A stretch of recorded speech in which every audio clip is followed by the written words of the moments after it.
Assalamualaikum warahmatullahi wabarakatuh. Saya Febri Mahmin Daulay dengan NIM 221404669 ingin menjelaskan yaitu tugas UTS evaluasi pembelajaran matematika. Adapun soal nomor 1 yaitu jelaskan apa yang dimaksud dengan hakikat dari evaluasi pembelajaran. Evaluasi pembelajaran adalah proses yang penting dalam pendidikan untuk mengukur sejauh mana mahasiswa mencapai tujuan pembelajaran dan sejauh mana pengajaran dan pembelajaran efektif. Jadi, evaluasi pembelajaran memiliki beberapa hakikat yang perlu dipahami. Di antara sebagai berikut. 1. Menilai pencapaian tujuan. Jadi di dalam pembelajaran itu ada yang namanya evaluasi pembelajaran, bertujuan untuk menilai sejauh mana tingkat mahasiswa mencapai tujuan pembelajaran yang telah ditetapkan. Yang kedua, proses berkelanjutan. Evaluasi pembelajaran tidak hanya dilakukan pada akhir periode tertentu, tetapi juga harus dilakukan secara berkelanjutan sepanjang proses pembelajaran. Hal ini memungkinkan guru untuk memantau perkembangan siswa, mengidentifikasikan area yang pada diperbaiki, dan memberikan umpan balik yang tepat waktu. Yang kedua, adapun yang ketiga yaitu multidimensi. Apa yang dimaksud dengan multidimensi?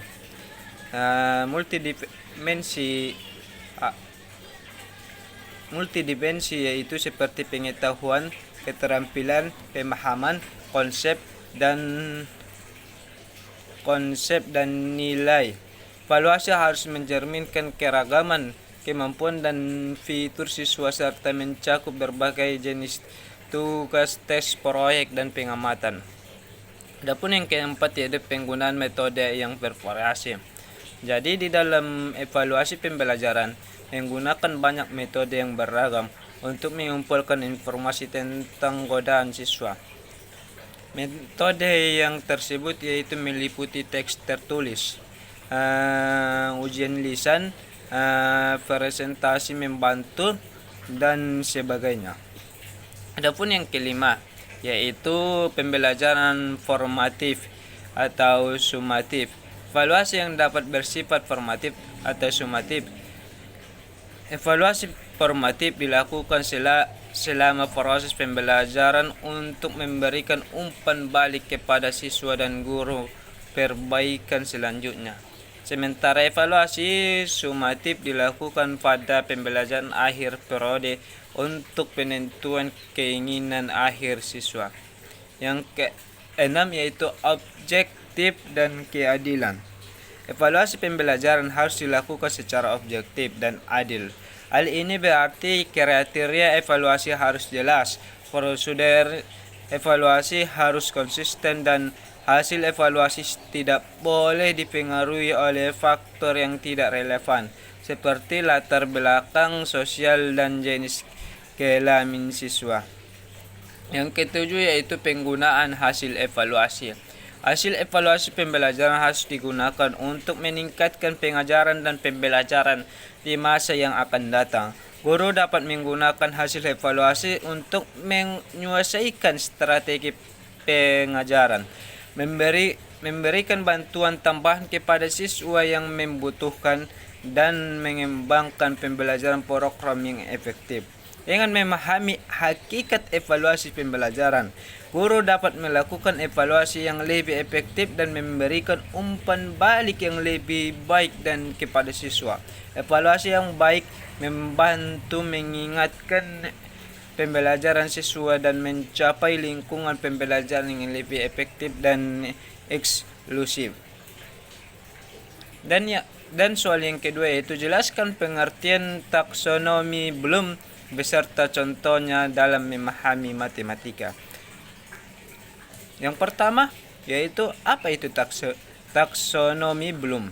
Taksonomi Bloom adalah kerangka kerja yang digunakan untuk menggambarkan kinerja hierarki tujuan pembelajaran dan tingkat kognitif yang terlibat dalam mencapai tujuan tersebut.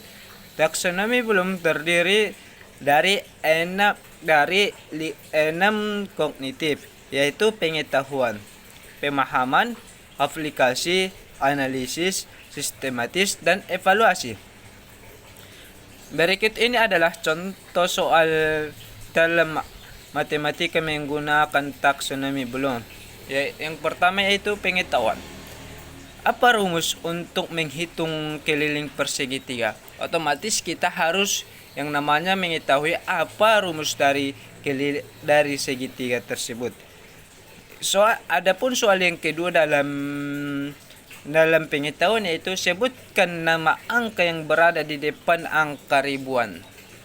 Setelah ribuan, apa nama angka yang di depannya? Itu otomatis kita harus mengetahui, kita harus mempunyai ilmu untuk menjawab tersebut. Yang kedua yaitu pemahaman.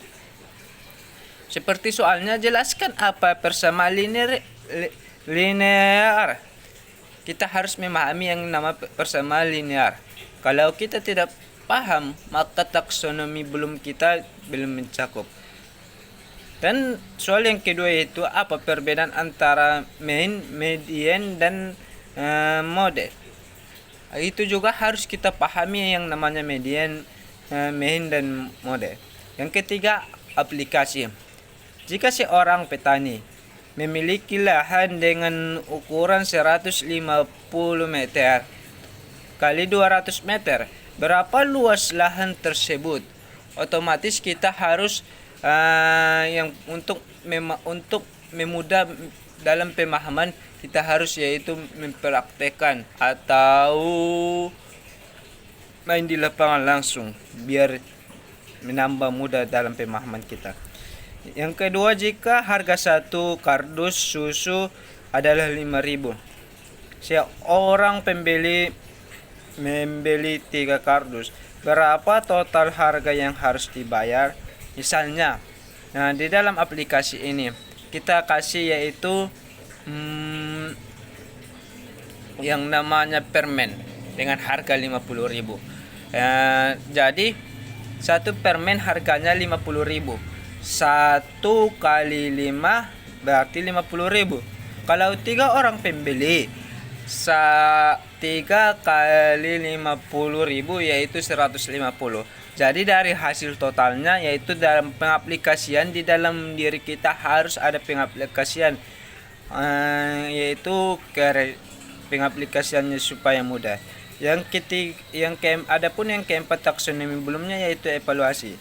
Dari soalnya, jika suatu fungsi matematika memiliki turunan positif pada seluruh interval dalam diberikan apa yang disimpulkan tentang fungsi tersebut, maka kita harus menganalisis untuk menjawab dan menemukan jawaban tersebut. Yang kedua yaitu desain sebuah game matematika yang dapat membantu siswa untuk memahami konsep geometri. Desain game yang dapat memahami matematika dalam desain geometri, kita harus dalam sistensis, yaitu seperti desain gamenya GeoGebra. Adapun berapa ukurannya, otomatis ada sistesis nanti muncul di situ. Yang keenam yaitu evaluasi. Dalam sebuah kelas terdapat 30 siswa. Jika nilai rata-rata ujian matematika kelas tersebut adalah 75, apakah kelas tersebut telah mencapai target nilai rata-rata yang tepat? Jelaskan jawaban Anda. Jadi kalau dalam 30 siswa tersebut, kalau di dalam kelas targetnya 70 ke atas nilainya, maka akan rata-rata semua otomatis akan mendapatkan target di dalam lokal tersebut. Kalau misalnya 75 targetnya, berarti itu masih normal, tidak di dalam dikatakan jenius dan tidak dikatakan tidak jenius. Kalau 80 otomatis jatuh, tidak mencapai target. Dan soalnya kita masuk kepada soal yang ketiga, yaitu jelaskan pengertian rubrik peranskoran. Rubrik peranskoran atau scoring rubrik adalah alat evaluasi yang digunakan untuk mengukur kualitas kinerja siswa dalam suatu tugas atau proyek dengan memberikan skor berdasarkan kriteria tertentu. Rubrik peranskoran biasanya terdiri dari kriteria evaluasi yang disesuaikan dengan tujuan pembelajaran dan tingkat keterampilan siswa yang ingin dicapai. Rubrik peranskoran memungkinkan siswa untuk mengetahui harapan dan kriteria penilaian yang jelas, dan memungkinkan guru untuk memberikan umpan balik yang telah spesifik dan akurat.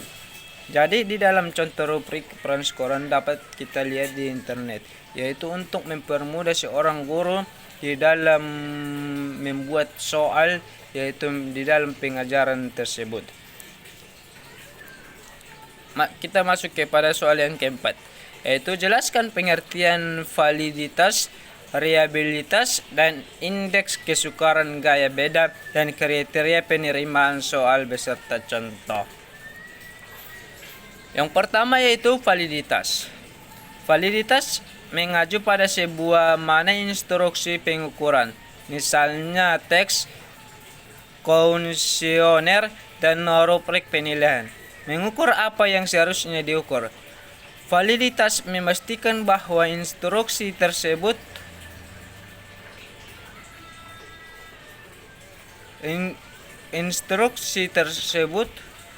relevan dengan tujuan mengukur dan mampu memberikan informasi yang akurat dan kriteria dan keterampilan yang ingin diukur. Contoh, jika Anda ingin mengukur kemampuan pemecahan masalah matematika siswa, validitas instruksi pengukuran tersebut akan dikonfirmasikan jika soal-soal teks tersebut secara akurat mencerminkan kemampuan siswa dalam memecahkan masalah matematika.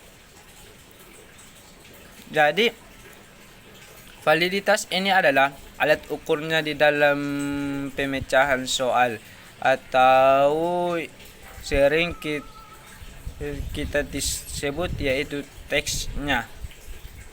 Yang kedua yaitu reliabilitas. Reliabilitas mengacu pada konsisten dan keandalan instruksi pengukuran. Reliabilitas memastikan bahwa instruksi pengukuran dapat menghasilkan hasil yang konsisten ketika diaplikasikan pada populasi yang sama dan situasi yang serupa. Contohnya, jika Anda menggunakan teks matematika yang reliable, maka jika teks tersebut diulang pada waktu yang berbeda dengan populasi siswa yang sama, Anda dapat mengharapkan hasil yang serupa. Dalam hal ini, hasil teks yang stabil dan konsisten menunjukkan reliabilitas yang tinggi. Yang ketiga yaitu indeks kesukaran. Indeks kesukaran gaya beda digunakan untuk mengukur sejauh mana suatu soal teks dapat membedakan antara siswa yang memiliki kinerja yang baik dan siswa yang memiliki kinerja yang buruk secara keseluruhan. Indeks kesukaran gaya sering digunakan dalam teks pilihan ganda untuk mengevaluasi kualitas dan daya beda yang setiap soal. Jadi indeks kesukaran ini dapat kita sebut yaitu pembeda atau pembeda di mana siswa yang berprestasi dan di mana siswa yang masih di bawah kriteria. Dan adapun yang keempat yaitu kriteria soal. Kriteria soal menunjukkan pada pedoman dan standar yang digunakan untuk merancang dan menilai kualitas soal pada suatu teks atau evaluasi. Kriteria soal mencakup kriteria seperti tingkat kesulitan, tingkat kompleksitas, relevansi dengan materi yang diajarkan, serta kemampuan untuk mengukur tujuan pembelajaran yang diinginkan. Yaitu kriteria soal yaitu tingkat kita sebut dengan tingkat kesulitan atau tingkatannya. Seperti kalau SD bagaimana soalnya di dalam matematika, SMP juga, SMA jangan kita samakan soal SD sama SMA. Nanti anak SMA memang terlalu mudah baginya, kalau anak SMP maka akan kesulitan untuk menjawab soal SMA. Yang kelima, adapun soal yang kelima yaitu jelaskan pengertian merancang pemahaman konsep dan komponennya. Pemahaman konsep adalah kemampuan seseorang untuk memahami dan memperoleh pengetahuan tentang suatu konsep dan ide yang abstrak. Pemahaman konsep adalah keterampilan penting dalam belajar dan mencapai keberhasilan akademik. Dan adapun komponen-komponennya yaitu yang pertama konsep. Definisi konsep. Definisi konsep adalah gambar yang jelas dan lengkap tentang apa ini konsep. Definisi yang jelas dan akurat memungkinkan siswa untuk memahami konsep dengan lebih baik. Contohnya, definisi matematika adalah ilmu yang mempelajari tentang hubungan jumlah dan ruang dan sebagainya. Yang kedua itu, adapun komponen yang kedua itu karakteristik konsep. Karakteristik konsep adalah ciri-ciri khas yang membedakan satu konsep dengan konsep yang lain. Dengan memahami karakteristik konsep, siswa dapat lebih mudah memahami dan mengingat konsep tersebut. Contohnya yaitu karakteristik atom dan partikel terkecil dari unsur yang memiliki muatan listrik dan terdiri dari proton, neutron, dan elektron, yaitu di dalam contoh fisika. Yang ketiga yaitu hubungan antara konsep. Hubungan antara konsep adalah cara-cara di mana konsep-konsep tertentu saling berhubungan dan berkaitan satu sama lain. Contohnya yaitu hubungan antara fungsi dan grafik adalah grafik dapat digunakan untuk memvisualisasikan fungsi.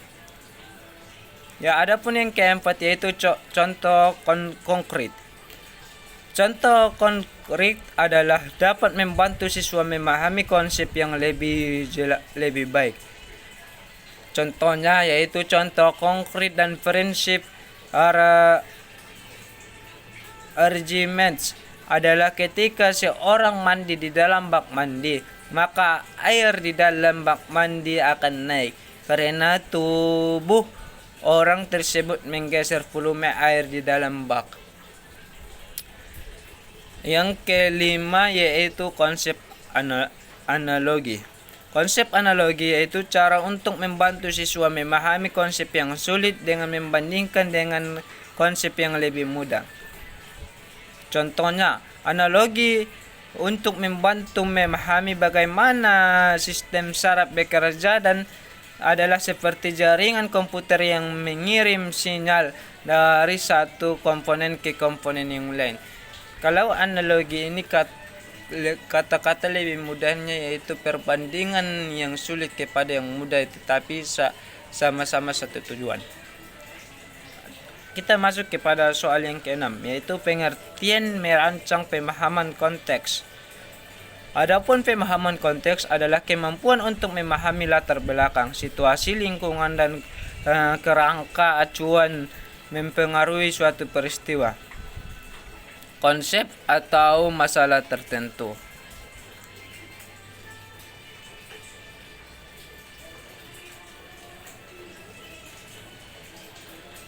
Pemahaman konsep memungkinkan guru untuk merancang pengalaman pembelajaran yang sesuai dengan kebutuhan siswa dan Konteks pembelajaran yang spesifik ini membantu menciptakan keterkaitan antara materi pembelajaran dengan kehidupan sehari-hari siswa, motivasi mereka, dan meningkat pemahaman mereka. Komponen-komponen utama di dalam pemahaman konsep yang pertama, analisis siswa. Yang kedua, konten pembelajaran. Yang ketiga, lingkungan pembelajaran. dari tiga tersebut dapat kita ambil contohnya, yaitu di dalam analisis siswa. Seorang guru memahami bahwa beberapa siswa di kelas adalah pembelajaran kinestetik yang lebih baik, memahami materi yang melibatkan gerakan fisik. Oleh karena itu, merancang kegiatan pembelajaran melibatkan gerakan dan tindakan fisik agar siswa tersebut dapat lebih terlibat dalam pembelajaran. Yang ketujuh yaitu pengertian pemecahan masalah. Pemecahan masalah adalah proses kognitif yang melibatkan identifikasi, analisis, dan penyelesaian masalah secara efektif. Adapun komponen di dalam pemecahan masalah yaitu identitas masalah. Kita harus mengetahui yang namanya apa itu masalah, identitas dalam masalah. Yang kedua, analisis masalah. Kita harus memperhatikan apa-apa masalah tersebut. Yang ketiga, pengembangan strategi, yaitu pengembangan strategi yaitu kita harus mengembangkan gimana dalam pemecahan masalah tersebut. Yang adapun kita masuk kepada soal yang ke-8 yaitu berpikir kreatif. Apa itu berpikir kreatif? Berpikir kreatif adalah kemampuan untuk mengidentifikasi, menganalisis, dan mengevaluasi informasi secara sistematis dan logis untuk membantu keputusan atau menghasilkan solusi yang masuk akal. Jadi berpikir kreatif itu berpikir cerdas. Adapun komponen dalam berpikir kreatif itu seperti identitas masalah. Apa itu masalahnya? Yang kedua, analisis informasi. Yang ketiga, evaluasi argumen. Jadi pemecahan masalah dengan analisis berpikir kreatif itu sama, tetapi pembedaannya yaitu evaluasi argumen dan pembuatan keputusan. Jadi evaluasi argumen adalah kemampuan mengevaluasi argumen dan dapat secara kreatif dengan mempertimbangkan kelemahan dan kelebihan. Ini melibatkan kemampuan untuk mengenali argumen yang valid dan tidak valid, serta mempertimbangkan sudut pandang yang berbeda. Contohnya, seorang siswa harus mengevaluasi dalam esai yang mereka baca. Mereka harus mengevaluasi kekuatan argumen, mencari informasi pendukung, dan mempertimbangkan sudut pandang yang berbeda. Yang kedua yaitu pembuatan keputusan, yaitu kita harus berani membuat keputusan dengan apa yang kita evaluasi, analisis, dan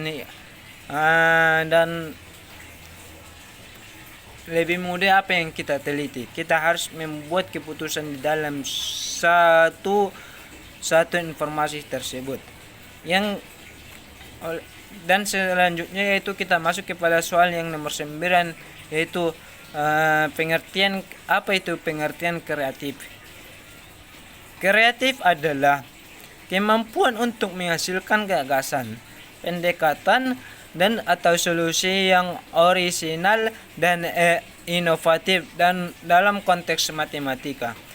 Adapun komponen dalam kreatif yaitu penghubungan konsep. Kemampuan untuk menghubungkan konsep matematika yang berbeda dan melihat hubungan yang tidak jelas pada pandangan awal. Ini melibatkan kemampuan untuk melihat pola, keterkaitan, dan analogi antara konsep-konsep matematika. Contohnya, seorang siswa menemukan pola dalam deret bilangan dan menghubungkan dengan konsep geometri, sehingga menciptakan rumus umum yang dapat digunakan untuk mencari suku Kn dari deret tersebut.